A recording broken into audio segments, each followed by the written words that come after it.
Welcome po sa G-Trick TV. Ito po ay bagong gawa namin. Ito po ay ating pipresyuhan kung magkano ang isa nito. 4 funnel at saka 2 funnel. Ang height po niyan lahat ay nasa 4 feet. Yung sa 4 funnel na clear glass, ang lapad niya po ay nasa 6 feet. Ito sa reflected po sa kabila, yung 2 funnel ay nasa 5 feet.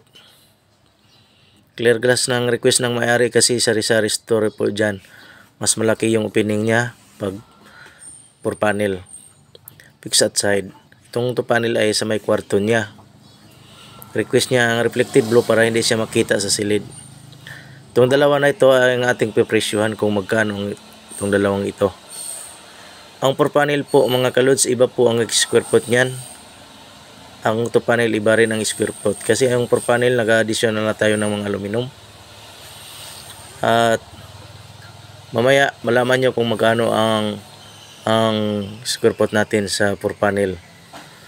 Ito po clear glass po, nasa 300 lang ang square foot nito.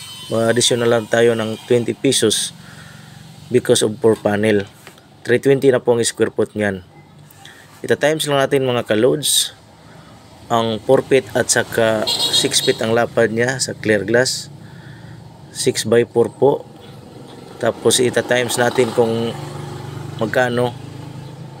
Ay nasa 7.6 plus po yan ang 4 panel natin na 4 by 6. Ito ring isa po ay 340 po ang square foot natin ito. 2 panel pero reflective blue ang glass niya. Medyo mahal kasi yung reflective blue. Kaya 340 ang square foot natin dyan. 5 by 4 po. 5 times 4 ang itatimes nyo lang sa sa 340. Yun ang result po. Yun ang pagiging square foot mo nyan.